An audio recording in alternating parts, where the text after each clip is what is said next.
ফজরের আজান যখন দিলেন মুয়াজ্জিন, আসসালাতু খায়রুম মিনান নাওম, মধুর কণ্ঠে আজান হলো। দেখা গেল মসজিদের মধ্যে মসজিদ ভর্তি মুসল্লিরা, মসজিদের মধ্যে জায়গা হচ্ছে না, কারণ চমৎকার কণ্ঠে আজান হয়েছে। আজকে চমৎকার কণ্ঠে আজান হওয়ার কারণে সবাই মসজিদের ভিতরে চলে আসছে। এমনি নামাজের সময় হয় না। আগেকার যুগে তো বর্তমানের মতো ঘড়ি ছিল না, এমন ডিজিটাল যুগ ছিল না। তারা আকাশের দিকে তাকায় বুঝতে পারতেন এখন কোন নামাজের সময়, আসরের নামাজের সময় নাকি মাগরিবের নামাজের সময়। নবীজি আকাশের দিকে তাকায় দেখেন ফজরের নামাজের সময় হয় না। কেন হয় না? মুহূর্তের মধ্যে জিবরাইল আলাইহিস সালাতু ওয়াস সালাম হাজির হয়ে গেলেন। নবীজি জিবরাইলকে প্রশ্ন করলেন, কিরে জিবরাইল, আজকে সকাল হবে না রে জিবরাইল? আকাশ থেকে চাঁদ কি যাবে না? সূর্য কি আসবে না? জিবরাইল নবীজিকে বলে, ও নবীজি, চাঁদ কেমনে যাবে, সূর্য কেমনে আসবে? আজ তো ফজরের আজানই হয় নাই। আজান হইছে নি? আজান হইছে, কিন্তু কে আজান দেয় নাই? বেলাল আজান দেয় নাই। এবার জিবরিল আলাইহিস সালাতু ওয়াস সালাম বলতেছেন, ও নবীজি, আজ তো আজান হয় নাই, তাহলে সকাল হবে কিভাবে? নবীজি আশ্চর্য হয়ে বলেন, জিবরাইল কি বলো? আজ তো বড় চমৎকার কণ্ঠে, মধুর কণ্ঠে আজান হয়েছে, তুমি বলো আজান হয় নাই। এবার জিবরাইল আলাইহিস সালাম বলেন, ও নবীজি, আপনার মুয়াজ্জিন হযরত বেলাল তো আজান দেয় নাই। নবী গো, আল্লাহ আসমানের মধ্যে, আল্লাহ আসমান থেকে দৃশ্যগুলো দেখতেছেন, বেলালের মনটা বড় খারাপ। ও নবীজি, বেলাল যদি আজান না দেয় কিয়ামত হয়ে যেতে পারে, তথাপি রাত থেকে দিন আসবে না। ও নবীজি, বেলাল যদি আজান না দেয় তাহলে সকাল হবে না। এবার নবীজি হযরতে বেলালকে ডাক দিলেন, বেলাল আজান দিল, নামাজের সময় হলো। নামাজ আউযু বিল্লাহি মিনাশ শাইতানির রাজীম, বিসমিল্লাহির রহমানির রহিম। ইন্নাল্লাযীনা আমানু ওয়া আমিলুস সালিহাত ওয়া তাওয়াসাউ বিল হাক্কি ওয়া তাওয়াসাউ বিস সাবর। সাদাকাল্লাহু মাওলানাল আযীম। وقال النبي عليه الصلاة والسلام: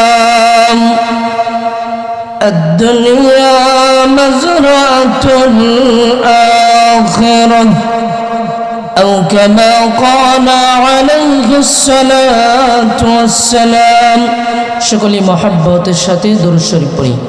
সাল্লাল্লাহু আলা সাইয়্যিদিনা ওয়া মাওলানা মুহাম্মদ ওয়া আলা আলিহি ওয়া আসহাবিহি ওয়া সাল্লাম। বালাগাল উলা বিকামালিহি কাশাফাদ দুজা বিজামালিহি হাসানাত জামি'i খুসালিহি।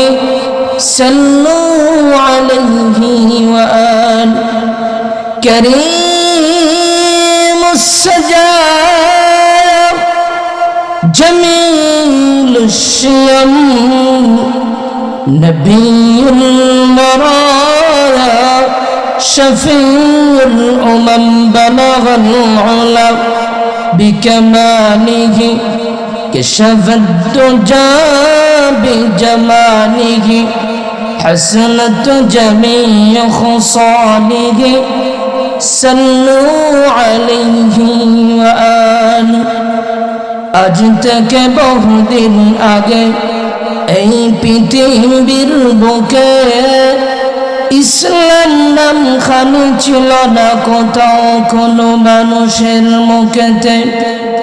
মন্দিরে শুধু বাজিত ঘণ্টা, ছিল না আজান ধ্বনি। সে আদার জগতে এসেছিলে তুমি সিদ্দিকে রব্বানী।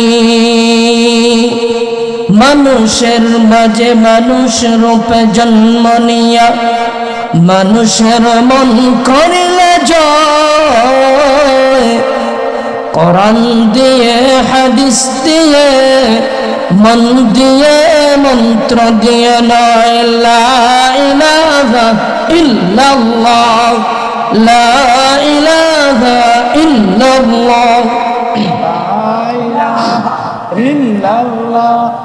লা ইলাহা ইল্লাল্লাহ, লা ইলাহা ইল্লাল্লাহ, লা ইলাহা ইল্লাল্লাহ, লা ইলাহা ইল্লাল্লাহ, লা ইলাহা ইল্লাল্লাহ মুহাম্মাদুর রাসূলুল্লাহ সাল্লাল্লাহু আলাইহি ওয়াসাল্লাম।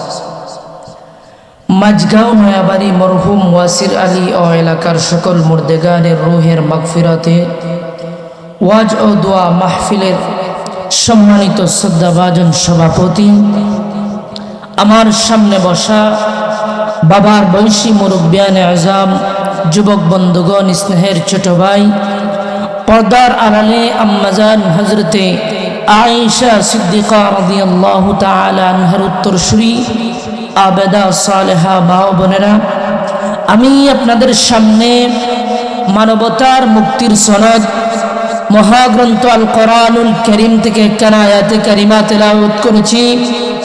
তারই পাশাপাশি আকায়ে নামদার তাজদারে মদিনা সরকারে দো আলম সৈয়দুল মুরসলিন ইমামুল আম্বিয়া শাফি আজম রসুল আকরম মহানবী মুহাম্মদুর রাসূলুল্লাহ সাল্লাল্লাহু আলাইহি ওয়াসাল্লামের লক্ষ কোটি হাদিসের ভান্ডার থেকে একটা হাদিসের অংশ বিশেষ তেলাওয়াত করেছি। আল্লাহ রাব্বুল আলামিন যদি আমাকে তৌফিক দান করেন, তাহলে উক্ত আয়াত এবং নবীজির হাদিসকে সামনে রেখে আপনাদের সামনে কিছু দিনই মুজাকারা করার চেষ্টা করব ইনশাআল্লাহ। আল্লাহ রাব্বুল আলামিনের দরবারে প্রথমেই শুকরিয়া আদায় করি যে আল্লাহ রাব্বুল আলামিন এই ফিতনা ফাসাদের জামানায় দুনিয়াবি কাজ থেকে ফারেক করে আল্লাহ রাব্বুল আলামিন একটি জান্নাতি মজলিসে আমাদেরকে যে আল্লাহ বসার তৌফিক দান করেছেন, দিনে কিছু কথা বলার এবং শোনার যে আল্লাহ তৌফিক দান করেছেন, হৃদয় থেকে মন থেকে দিল প্রাণ উজাড় করে সেই রব্বে কায়নাতের দরবারে জুড়ে সুরে একটাবার শুকরিয়া আদায় করে বলি আলহামদুলিল্লাহ। আল্লাহ রাব্বুল আলামিন এই দুনিয়ার জমিনে 18,000-এর অধিক মাখলুকাত আল্লাহ সৃষ্টি করেছেন। তার মধ্য থেকে আমাদেরকে আল্লাহ মানুষ বানিয়ে সৃষ্টি করেছেন। শ্রেষ্ঠ আশরাফুল মাখলুকাত বানিয়ে আল্লাহ রাব্বুল আলামিন আমাদেরকে সৃষ্টি করেছেন। আল্লাহ চাইলে আমাদেরকে গরু, ছাগল, বকরি, ভেড়া এগুলো বানাইতে পারতেন, বানর বানাইতে পারতেন, কিন্তু মহান রব্বে কাবা আল্লাহ রাব্বুল আলামিন দয়া আর মায়া করে আমাদেরকে আল্লাহ মানুষ বানিয়েছেন। কেন আল্লাহ মানুষ বানিয়েছেন? আল্লাহ রাব্বুল আলামিন কোরআনের মধ্যে আল্লাহ নিজেই বলেন, ওয়ামা খালাকাতুল জিন্না ওয়াল ইনসা ইল্লা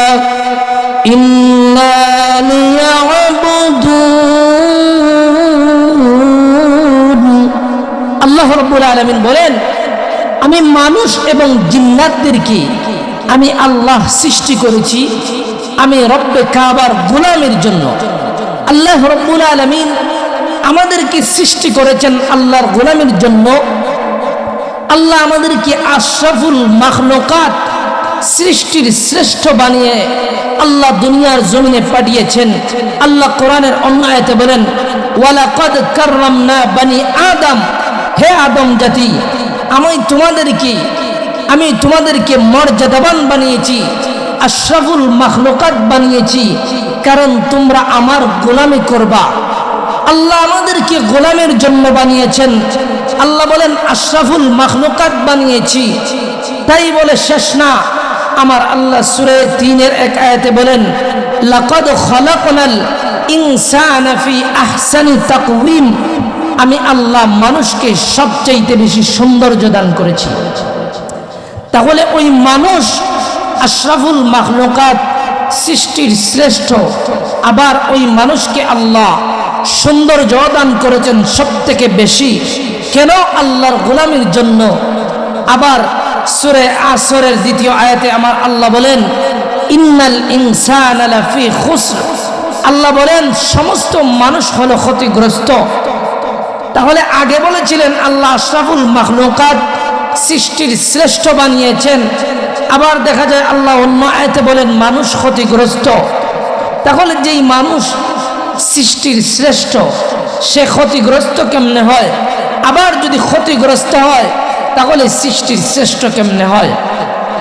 শুধু তাই বলে কান্ত না, এর আগে আমার আল্লাহ ওয়াল আসর, অর্থাৎ আসরের সময়ের শপথকে বলেছেন সমস্ত মানুষ হলো ক্ষতিগ্রস্ত। ইন্নাল ইনসানা লাফি খুসর, ইন্না শব্দ ব্যবহার করেছেন, নিশ্চয়ই সমস্ত মানুষ হলো ক্ষতিগ্রস্ত। তাহলে দুনিয়ার মানুষ বিভিন্ন সময় বিভিন্ন কথা বলতে যায় কসম খায়, কেউ মায়ের কসম, কেউ বাবার কসম, কেউ সন্তানের কসম, দামি জিনিসের কসম খায়, ঠিক কিনা? আপনাদের এলাকায় কেউ কি কোনোদিন শুনেছেন চুলের কসম খাইতে, জুতার কসম খাইতে? কারণ এগুলো কম দামি, দামি জিনিসের কসম খায়।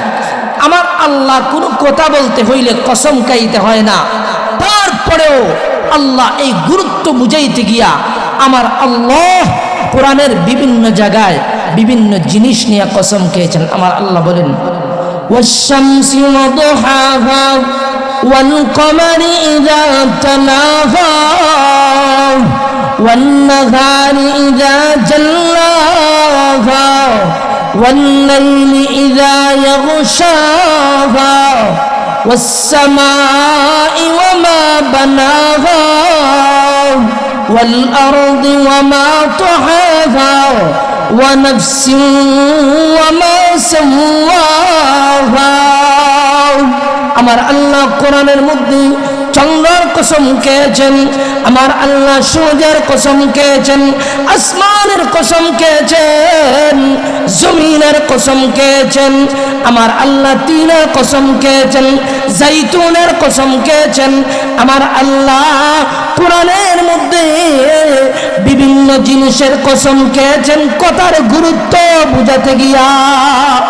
ঠিক তেমনি ভাবে আল্লাহ আসরের সময়ের শপথকে আমার আল্লাহ বলেন ইন্নাল ইনসানা লাফি খুসর, সমস্ত মানুষ হলো ক্ষতিগ্রস্ত। আমার তেলাওয়াতকৃত এই আয়াতে আল্লাহ বলেন ইল্লাল্লাযীনা আমানু ওয়া আমিলুস সালিহাত ওয়া তাওয়াসাউ বিল হাক্কি ওয়া তাওয়াসাউ বিস সাবর। আল্লাহ বলেন ওই 4 দল মানুষ ব্যতীত সমস্ত মানুষ হলো ক্ষতিগ্রস্ত। কোন 4 দল? ইল্লাল্লাযীনা আমানু, যারা ঈমান এনেছে, যাদের মধ্যে ঈমান নামক দৌলত রয়েছে, ঈমান আনার পরে ওয়া আমিলুস সালিহাত, যারা নেক আমল করেছে। নেক আমল কি? আল্লাহর গোলামি, আল্লাহর বিধান, নামাজ পড়া আল্লাহর বিধান, হজ পালন করা আল্লাহর বিধান, রোজা রাখা আল্লাহর বিধান, যাকাত দেওয়া আল্লাহর বিধান। যারা আল্লাহর বিধানগুলো মানে তারা হলো নেক আমল করনেওয়ালা, ঠিক কিনা? আল্লাহর বিধান নামাজ, ওই নামাজের কথা আপনারা জানেন। ওই নামাজ কোথায় থেকে আসছে? আল্লাহর পয়গম্বর মুহাম্মদুর রাসূলুল্লাহ সাল্লাল্লাহু আলাইহি ওয়াসাল্লামকে আল্লাহ রাব্বুল আলামিন জিবরাইলের মাধ্যমে আল্লাহ দাওয়াত দিয়ে নিয়ে গিয়েছিলেন আসমানের মধ্যে। নিয়া সংক্ষেপে বলতেছি, আল্লাহ রাব্বুল আলামিন তার পিয়ারা দুস্থ মুহাম্মদুর রাসূলুল্লাহকে 50 ওয়াক্ত নামাজ হাদিয়া দিলেন। কয়ত? 50 ওয়াক্ত নামাজ হাদিয়া দিলেন। আল্লাহর পয়গম্বর নামাজ হাদিয়া পাইয়া আনন্দে আত্মহারা খুশি নবীজি চলে আসলেন। চতুর্থ আসমানে আল্লাহর জলিলুল কদর পয়গম্বর হযরত মূসা আলাইহিস সালাতু ওয়াস সালামের সঙ্গে সাক্ষাৎ। আল্লাহর পয়গম্বর মূসা বলেন, ওগো আখিরি জামানার পয়গম্বর, আপনি এত খুশি কেন গো? আপনার চেহারা এত মুসমুসি করতেছে কেন? আপনার চেহারাটা দেখতে বড় আনন্দময় দেখা যায় কেন গো নবীজি? আমি কি জানতে পারি? আল্লাহ পয়গম্বর বলেন, ভাই মূসা, মহান আল্লাহ আমার উম্মতকে 50 ওয়াক্ত নামাজ বানিয়ে দিয়েছেন। সুবহানাল্লাহ। আল্লাহর পয়গম্বর মূসা আলাইহিস সালাতু ওয়াস সালাম এই কথা শুনিয়া মূসা নবী জিহ্বায় কামড়, কপালে হাত, ও নবীজি আপনার উম্মত 50 ওয়াক্ত নামাজ আদায় করতে পারবে না গো নবী? কারণ উম্মতের খবর আমি জানি, উম্মত বড় বখিল, উম্মত 50 ওয়াক্ত নামাজ আদায় করতে পারবে না। আপনি মহান আল্লাহ রব্বুল আলামিনের কাছে যান, গিয়ে বলেন আল্লাহ যাতে নামাজের ওয়াক্তগুলো কমায় দেয়। ঠিক মূসা আলাইহিস সালাতু ওয়াস সালামের কথা অনুযায়ী নবীজি আল্লাহর কাছে গিয়ে বললেন, প্রভু গো, আমার উম্মত 50 ওয়াক্ত নামাজ আদায় করতে পারবে না, আল্লাহ নামাজের ওয়াক্ত কমায় দেন। আল্লাহ 5 ওয়াক্ত নামাজ কমাইলেন। নবীজি আবার আসলেন, আমার পয়গম্বর মূসা আলাইহিস সালাতু ওয়াস সালামের সঙ্গে দেখা। মূসা নবী বলেন, ওগো নবীজি, মহান আল্লাহ কয় ওয়াক্ত নামাজ দিয়েছেন? আল্লাহ নবীজি বলেন 5 ওয়াক্ত নামাজ কমিয়েছেন, এবার 45 ওয়াক্ত রয়েছে। মূসা নবী বলেন, ওগো নবীজি, আপনার উম্মত 45 ওয়াক্ত নামাজ আদায় করতে পারবে না গো। আপনি যান গো মহান আল্লাহর কাছে গিয়ে বলেন আল্লাহ যাতে নামাজের ওয়াক্ত আরো কমায় দেয়। আল্লাহর কাছে আবার গেলেন, আবার কমাইলেন, আবার গেলেন, এইভাবে 9 বার। কয়বার? 9 বারে 45 ওয়াক্ত নামাজ কমানোর পরে কয় ওয়াক্ত বাকি? 5 ওয়াক্ত বাকি। এবার মূসা আলাইহিস সালাতু ওয়াস সালামের সঙ্গে আবার সাক্ষাৎ। মূসা নবী বলেন, ও নবীজি, আপনার উম্মত 5 ওয়াক্ত নামাজ ঠিকমতো আদায় করতে পারবে না। আপনি আবার যান, ইয়া রব্বুল আলামিনকে বলেন আল্লাহ যাতে নামাজের ওয়াক্ত কমায় দেয়। নবীজি এবার বলতেছেন, ভাই মূসা, আমি 9 বার গেলাম আল্লাহর কাছে, আল্লাহ 9 বারে 45 ওয়াক্ত নামাজ কমাইলেন, আমি আর যাইতে পারবো না। আমি যদি এখন যাই, মহান আল্লাহ যদি রাগ করে, গুসা করে বলেন, হে মুহাম্মদ, নামাজ লাগবে না, হাদিয়া ফিরায় দাও আমার হাদিয়া আমাকে, তাহলে আমার উম্মত নামাজ থেকে বঞ্চিত হয়ে যাবে, আমি আর যাইতে পারবো না। নবীজি চলে আসলেন, মহান আল্লাহ নবীজিকে জানায় দিলেন, ও নবীজি, আমি নামাজ কমিয়েছি ঠিক, কিন্তু আমি আল্লাহ বখিল না গো, আমি আল্লাহ বখিল না, আমি আল্লাহ কিফন না, আমি আল্লাহ নামাজ কমিয়েছি ঠিক, কিন্তু সব কমাই নাই। আপনার উম্মতদেরকে জানায় দেন, তারা যদি 5 ওয়াক্ত নামাজ ঠিক মতো আদায় করে, তাহলে আমি মহান আল্লাহ 50 ওয়াক্ত নামাজের সওয়াব দেব। বলেন না সুবহানাল্লাহ। তাহলে দ্বিতীয় নম্বরে চলে গেল, ঈমান আনার পরে নেক আমল করতে হবে। নেক আমল করার পরে আল্লাহ কোরআনে বলেন, ওয়াতাওয়াসাউ বিল হক।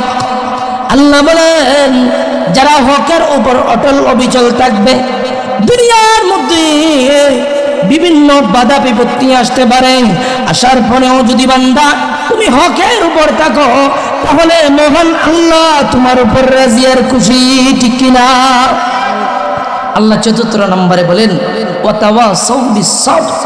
সবর করতে হবে, ধৈর্য ধারণ করতে হবে। আল্লাহ রাব্বুল আলামিন মানুষদেরকে পরীক্ষা করেন, পয়গম্বরগণকেও করেছেন। যত বড় ঈমানদার তত বড় পরীক্ষা, যত বড় মুমিন তত বড় পরীক্ষা। আল্লাহ আপনাকে আমাকে সন্তান দেন, সন্তান নেন, কাউকে ধনী বানান, কাউকে গরিব বানান, এইভাবে মহান আল্লাহ বিভিন্ন জিনিস দিয়া নিয়া আপনাকে আমাকে পরীক্ষা করবে। ওই পরীক্ষার মধ্যে যদি আপনি আর আমি ফাঁস করতে পারি, তাহলে আপনি আর আমি হলাম সাচ্চা মুমিন, ঠিক কিনা? আল্লাহ রাব্বুল আলামিন মানুষদেরকে এই 3.5 হাত বডিটা আল্লাহর একটা নিয়ামত কিনা? আপনাদের এলাকায় নাও থাকতে পারে। আমাদের মতো কত মানুষ আছে, কানে শোনে না, চোখে দেখে না, বোবা, কথা বলতে পারে না, এমন মানুষ আছে কিনা? আপনাদের এলাকায় নাও থাকতে পারে, তবে গোটা বাংলাদেশে হিসাব লাগাইলে কয়েক হাজার হয়ে যাবে, ঠিক কিনা? আল্লাহ রাব্বুল আলামিন আপনাকে আমাকে এই 3.5 হাত ক্ষুদ্র বডিটার মধ্যে যেই নিয়ামতগুলো দিয়েছেন, এই নিয়ামতগুলোর শুকরিয়া আদায় আপনি আমি করে শেষ করা সম্ভব না। কারণ যার চোখ নাই সে বুঝে চোখের ব্যথা, যে কানে শোনে না সে বুঝে কানে শোনা কত বড় প্রয়োজন। যে কথা বলতে পারে না, বাক শক্তি আল্লাহ দেয় নাই, সে বুঝে আহারে আমি বোবা, কত মানুষ কথা বলে কিন্তু আমি কথা বলতে পারি না।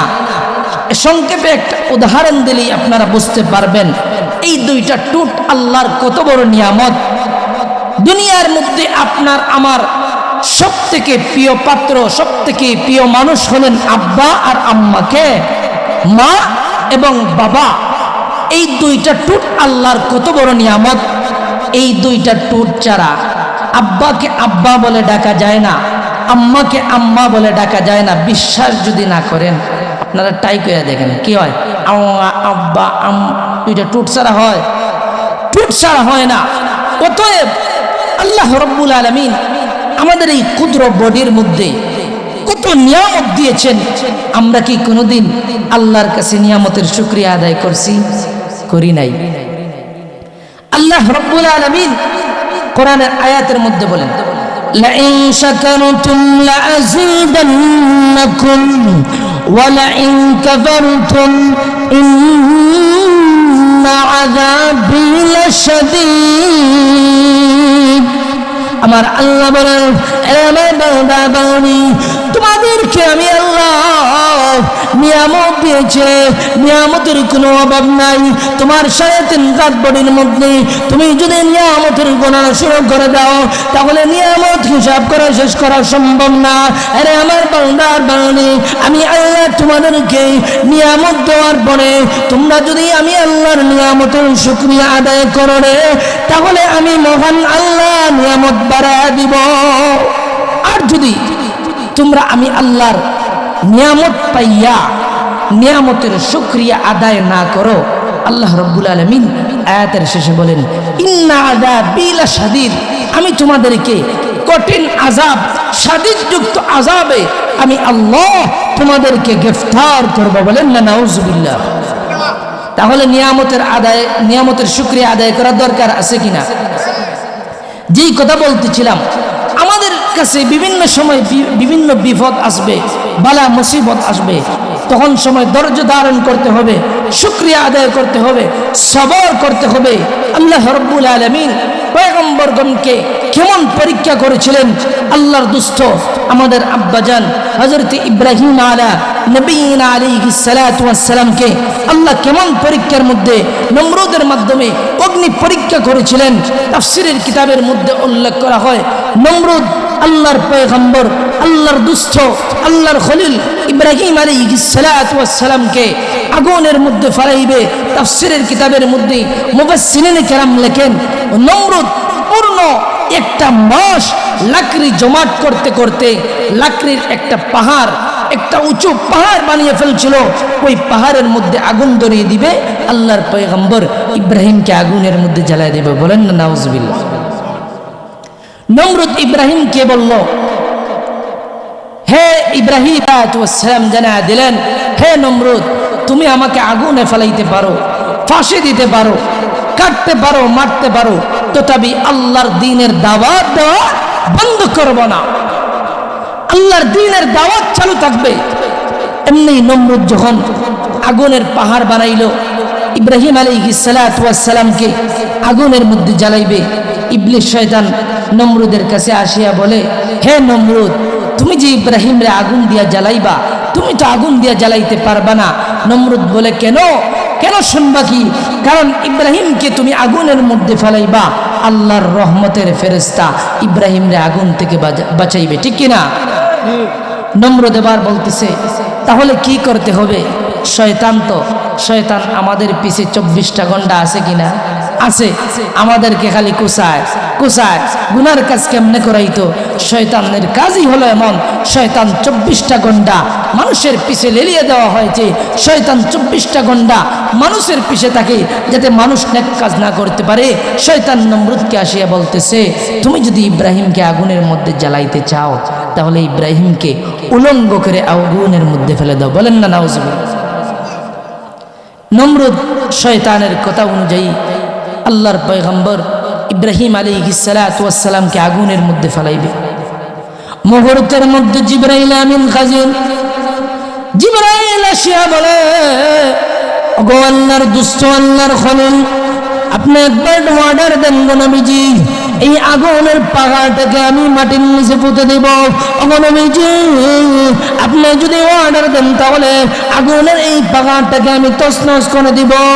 আল্লাহর পয়গম্বর ইব্রাহিম আলাইহিস সালাতু ওয়াস সালাম বলতেছেন, ভাই জিবরাইল, আমি যে আগুনের মধ্যে পড়ব, নমরুদ যে আমাকে আগুনের মধ্যে ফেলাইবে, এটা কি মহান আল্লাহ দেখেন কিনা? আল্লাহ দেখতেছেন? দেখতেছেন। জিবরাইল বলতেছে, জি আল্লাহ দেখতেছেন। নবীজি বলতেছেন, ইব্রাহিম আলাইহিস সালাম, আল্লাহ যদি দেখে আমি আল্লাহর জন্য একবার নয় 1000 বার শহীদ হইতে রাজি। আল্লাহ যদি আমাকে একবার জীবন দেয়, নমরুদ আমাকে আগুন দিয়া জ্বালায়, আবার জীবন দেয়, আবার আগুন দিয়া জ্বালায়, আবার জীবন দেয়, আবার আগুন দিয়া জ্বালায়, আমি শতবার রব্বে কাবার জন্য আমি আগুনের মধ্যে জ্বলতে রাজি। সুবহানাল্লাহ। আল্লাহ রাব্বুল আলামিন কোরআনের মধ্যে জানায় দেয় আগুনকে, কুলনা ইয়া নারু কুনি বারদান ওয়া সালামান আলা ইব্রাহিম। আল্লাহ আগুনকে অর্ডার দিয়ে দিলেন, আগুন এ আগুন, আমি আল্লাহ তোরে বানিয়েছি, আমি আল্লাহ আমার দুষ্ট ইব্রাহিমকেও বানিয়েছি, আমি আল্লাহ আসমান বানিয়েছি, আমি আল্লাহ জমিন বানিয়েছি। আগুন আমি আল্লাহ তোরে জ্বালানোর মতো ক্ষমতা দিয়েছি, কিন্তু আমার দুষ্ট, আমার খলিল ইব্রাহিমকে জ্বালানোর মতো ক্ষমতা তোরে আমি দেই নাই। আগুন, নমরুদ তোরে আগুন বলিয়া মানে নে, আমার ইব্রাহিমের জন্য তুই আগুন না। আগুন নমরুদ যখন আমার দুষ্ট, আমার বন্ধু, আমার খলিল ইব্রাহিমকে আগুনের মধ্যে ফেলাইবে, তুই আগুন ফুলের বাগানে রূপান্তরিত হয়ে যা। সুবহানাল্লাহ। আল্লাহ রাব্বুল আলামিন যখন আগুনকে অর্ডার করে দিলেন, যখন ইব্রাহিম আলাইহিস সালাতু ওয়াস সালামকে আগুনের মধ্যে ফেলাইলো, আগুন দেখা যায় ফুলের বাগানে রূপান্তরিত হয়ে গেছে। কেমন? এয়ার কন্ডিশনের মতো, বেশি গরমও না আবার বেশি ঠান্ডাও না, ওই আগুনটা ফুলের বাগানে রূপান্তরিত হয়ে গেছে। নমরুদ আশ্চর্য হয়ে গেল, কি ব্যাপার, আগুন তোর যৌবন কি হারিয়ে ফেললে নাকি, তোর ক্ষমতা কি হারিয়ে ফেললে নাকি? আগুনকে যখন এইভাবে বলতেছে, মহান আল্লাহ আগুনের জবান খুলে দিলেন। এবার আগুন নমরুদকে ডাকতেছে, আরে নমরুদ, আমাকে যে আল্লাহ বানিয়েছেন তোমাকেও সেই আল্লাহ বানিয়েছেন। আরে নমরুদ, আমার যৌবন হারাই নাই রে, আমার যৌবন ঠিকই আছে, আমাকে আল্লাহ জ্বালানোর জন্য বানিয়েছেন, কিন্তু আমি এত বখিল না, এত সম্ভব না, আল্লাহর দুষ্ট, আল্লাহর খলিল ইব্রাহিমকে জ্বালানোর মতো ক্ষমতা আমারে আল্লাহ দেয় নাই। সুবহানাল্লাহ। তাহলে ইমানদার যত পরীক্ষা তত বড়। আল্লাহর দুষ্ট, আল্লাহর খলিল ইব্রাহিম আলাইহিস সালাতু ওয়াস সালাম পরীক্ষার মধ্যে পাশ করলেন। ঠিক তেমনিভাবে নবীজির সাহাবায়ে কেরামদেরকে বিভিন্নভাবে কাফির বেঈমানরা নির্যাতন করেছে। নবীর সাহাবী হযরতে বেলাল হাফসি রাদিয়াল্লাহু তাআলা আনহু, যেই বেলাল, কালো বেলাল, ইসলামের জন্য, দ্বীনের জন্য বেলালের জীবনটা উৎসর্গ করে দিয়েছেন। যেই বেলাল আফ্রিকার থেকে আসা, সেই বেলাল, তার কোনো ইজ্জত সম্মান ছিল না। আল্লাহ রাব্বুল আলামিন নবীজি সাল্লাল্লাহু আলাইহি ওয়াসাল্লামের মাধ্যমে ওই বেলাল যখন ইসলামের ছায়ার তলে আসলো, বেলাল যখন কালিমা পড়লো, ওই বেলাল জান্নাতি সার্টিফিকেট প্রাপ্ত সাহাবী হয়ে গেল, ওই বেলাল জান্নাতি মানুষ হয়ে গেল। ঠিক কিনা? ওই বেলাল, আফ্রিকার কালো বেলাল, উমাইয়ার গোলাম ছিল। বেলালের ইজ্জত সম্মান নাই, বেলাল গোলাম মানুষ, বেলালকে নির্যাতন করতেছে। উমাইয়া নির্যাতন করতে করতে এক পর্যায়ে বেলালের জিব্বার মধ্যে চেক দিয়ে দিল গরম রড দ্বারা।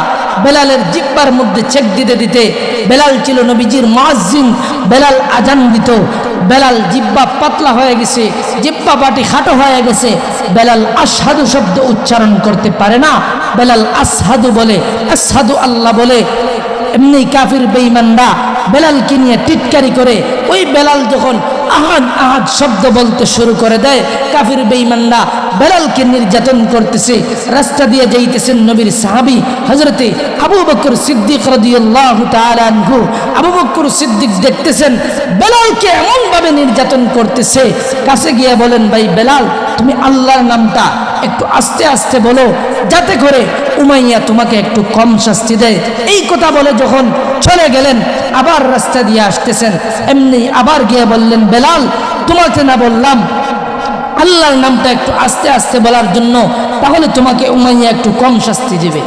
বেলাল ডাক দিয়ে বলে, ওগো আল্লাহর পয়গম্বর আবু বকর সিদ্দিক, ওগো আল্লাহর পয়গম্বরের সাহাবী আবু বকর সিদ্দিক, আমি মহান আল্লাহর নামটা যত জোরে জোরে বলি গো, আমার কাছে আনন্দ লাগে, আমার কাছে বড় শান্তি লাগে, আমার বড় মজা লাগে।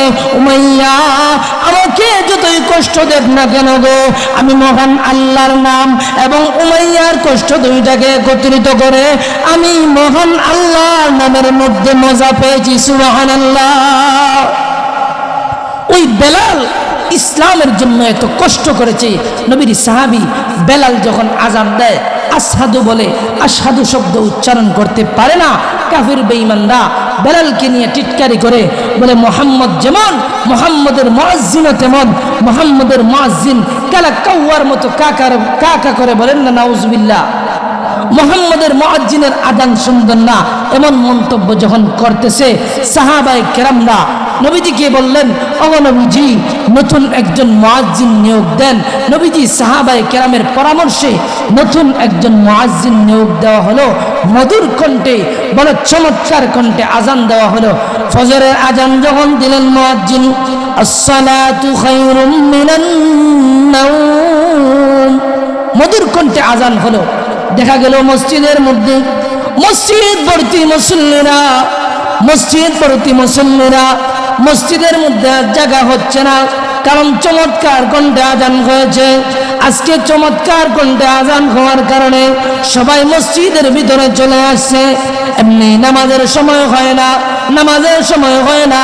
আগেকার যুগে তো বর্তমানের মতো ঘড়ি ছিল না, এমন ডিজিটাল যুগ ছিল না। তারা আকাশের দিকে তাকায় বুঝতে পারতেন এখন কোন নামাজের সময়, আসরের নামাজের সময় নাকি মাগরিবের নামাজের সময়। নবীজি আকাশের দিকে তাকায় দেখেন ফজরের নামাজের সময় হয় না। কেন হয় না? মুহূর্তের মধ্যে জিবরাইল আলাইহিস সালাতু ওয়াস সালাম হাজির হয়ে গেলেন। নবীজি জিবরাইলকে প্রশ্ন করলেন, কিরে জিবরাইল, আজকে সকাল হবে না রে জিবরাইল? আকাশ থেকে চাঁদ কি যাবে না? সূর্য কি আসবে না? জিবরাইল নবীজিকে বলে, ও নবীজি, চাঁদ কেমনে যাবে, সূর্য কেমনে আসবে? আজ তো ফজরের আযানই হয় নাই। আযান হইছে নি? আযান হইছে, কিন্তু কে আযান দেয় নাই? বেলাল আযান দেয় নাই। এবার জিবরাইল আলাইহিস সালাতু ওয়াস সালাম বলতেছেন, ও নবীজি, আজ তো আযান হয় নাই, তাহলে সকাল হবে কিভাবে? নবীজি আশ্চর্য হয়ে বলেন, জিবরাইল কি বলো? আজ তো বড় চমৎকার কণ্ঠে, মধুর কণ্ঠে আযান হয়েছে, তুমি বলো আযান হয় নাই। এবার জিবরাইল আলাইহিস সালাম বলেন, ও নবীজি, আপনার মুয়াজ্জিন হযরত বেলাল তো আযান দেয় নাই। নবী গো, আল্লাহ আসমানের মধ্যে, আল্লাহ আসমান থেকে দৃশ্যগুলো দেখতেছেন, বেলালের মনটা বড় খারাপ। ও নবীজি, বেলাল যদি আযান না দেয় কিয়ামত হয়ে যেতে পারে, তথাপি রাত থেকে দিন আসবে না। ও নবীজি, বেলাল যদি আযান না দেয় তাহলে সকাল হবে না। এবার নবীজি হযরতে বেলালকে ডাক দিলেন। বেলাল আযান দিল, নামাজের সময় হলো, নামাজ পড়া হলো। এখান থেকে বুঝলাম বেলালের দাম, ইজ্জত, সম্মান বাড়ছে না কমছে? ইসলামের ছায়ার তলে আসার কারণে আল্লাহ রাব্বুল আলামিন ওই বেলালের ইজ্জত সম্মান বাড়িয়ে দিয়েছেন। আপনি আমিও যদি নবীজির সুন্নাত মোতাবেক রাষ্ট্রীয় জীবনে, পারিবারিক জীবনে, আন্তর্জাতিক জীবনে, সামাজিক জীবনে, প্রত্যেকটা সেক্টরে যদি আপনি আমি নবীজির সুন্নাতকে বাস্তবায়ন করতে পারি, আল্লাহর বিধানগুলো পুঙ্খানুপুঙ্খানুভাবে মানতে পারি, তাহলে আমাদের প্রতি আল্লাহ রাজি আর খুশি হবেন কিনা, আমরা মুমিন হব কিনা? এখন আমরা দাবি করতে পারি আমরা মুমিন, কিন্তু খাঁটি মুমিন হব আমরা যদি আল্লাহর বিধানগুলো সঠিকভাবে আদায় করতে পারি, নবীজির সুন্নাত মোতাবেক জীবনটাকে গঠন করতে পারি, তাহলে আমরা হব খাঁটি মুমিন, খাঁটি ঈমানদার। এই ঈমান নিয়ে যদি কবরে যাইতে পারি, তাহলে ওই কবর হবে জান্নাতের বাগান। আর যদি বেঈমান হয়ে দুনিয়ার জমিন থেকে কবরে যাই, তাহলে ওই কবর হবে জাহান্নামের গর্ত। নবীজি হাদিসে বলেন, আল কবরু রাউদাতুম মির রিয়াদিল জান্নাহ আও হুফরাতুম মিন হুফারিন নার। আল্লাহর হাবিব বলেন, ওই কবরটা কারোর জন্য হবে জান্নাতের বাগান, আবার কারোর জন্য হবে জাহান্নামের গর্ত। তাহলে আপনি আমি যদি আল্লাহর বিধানগুলো মেনে চলতে পারি, নবীজির সুন্নাত মোতাবেক আপনার আমার এই জীবনটাকে গঠন করতে পারি, তাহলে আপনার আমার জন্য ওই কবরটা হবে জান্নাতের বাগান। ওই কবর যদি জান্নাতের বাগান হয়, আখিরাতের জিন্দেগিতে প্রথম ঘাটি হলো কবর। ওই কবরটা যদি আপনার আমার জান্নাতের বাগান হয়ে যায়, তাহলে কবরের পরে হাসর, ফুলসিরাত, মিজান সবকিছু সহজ হয়ে যাবে। আর ওই কবর থেকে যদি আযাব হয়, তাহলে চিরস্থায়ী জাহান্নামী হতে হবে। এজন্য আল্লাহর বিধান, নবীর সুন্নাত আল্লাহ রাব্বুল আলামিন যেন আমাদেরকে মানার তৌফিক দান করেন। সংক্ষিপ্ত আলোচনায় যাহা কিছু বললাম, আল্লাহ এই আলোচনা থেকে আল্লাহ রাব্বুল আলামিন আমাদেরকে যেন আমল করার তৌফিক দান করেন। সকলে বলেন আমিন। ওয়া আখিরু